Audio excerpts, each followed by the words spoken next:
Assalamualaikum warahmatullahi wabarakatuh. Kami dari kumpulan 9 ingin menyampaikan presentation bertajuk homeostasis haiwan dan tumbuhan. Homeostasis dalam haiwan. Homeostasis juga berlaku pada haiwan-haiwan seperti anjing dan kucing tidak mempunyai kelenjar peluh kecuali di tapak kaki. Bagaimanakah haiwan-haiwan itu mengekalkan homeostasis terhadap perubahan suhu persekitaran? Cara kucing dan anjing mengekalkan homeostasis ketika perubahan persekitaran. Anjing menjelekkan lidahnya supaya suhu badannya menurun. Kucing menjilat bulu badannya supaya suhu badan berkurang.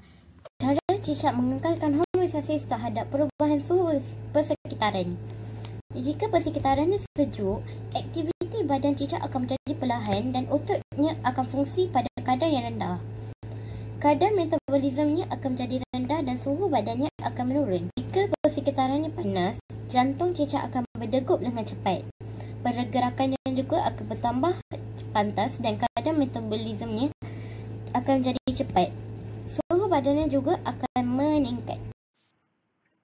Kemudian, cara sifat babi dan lebah mengekalkan homeostasis terhadap peningkatan suhu persekitaran. Pertama, sifat babi akan kehilangan banyak air melalui penyejatan air di permukaan kulit dan menghasilkan banyak bendalih dan mencari tempat lembap untuk mengurangkan penyejatan air. Kemudian,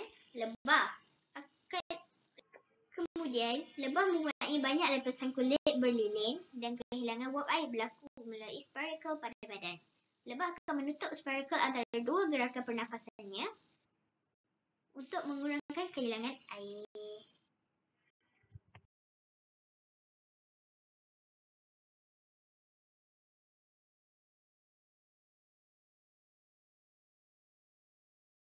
Transpirasi membantu tumbuhan membawa air dan mineral dari tanah ke seluruh bahagian tumbuhan. Penyejatan air pada daun menyejukkan tumbuhan pada hari yang panas. Satu, bahagian akar tumbuhan menyerap air dan mineral dari tanah.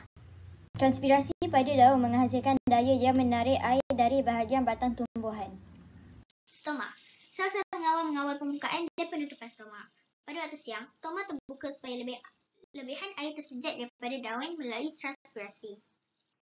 Pada waktu siang juga, stoma akan terbuka untuk pertukaran gas. Pada waktu yang sama, wap air akan kehilangan daripada daun dan hal ini akan meningkatkan kadar penyerapan air oleh akar.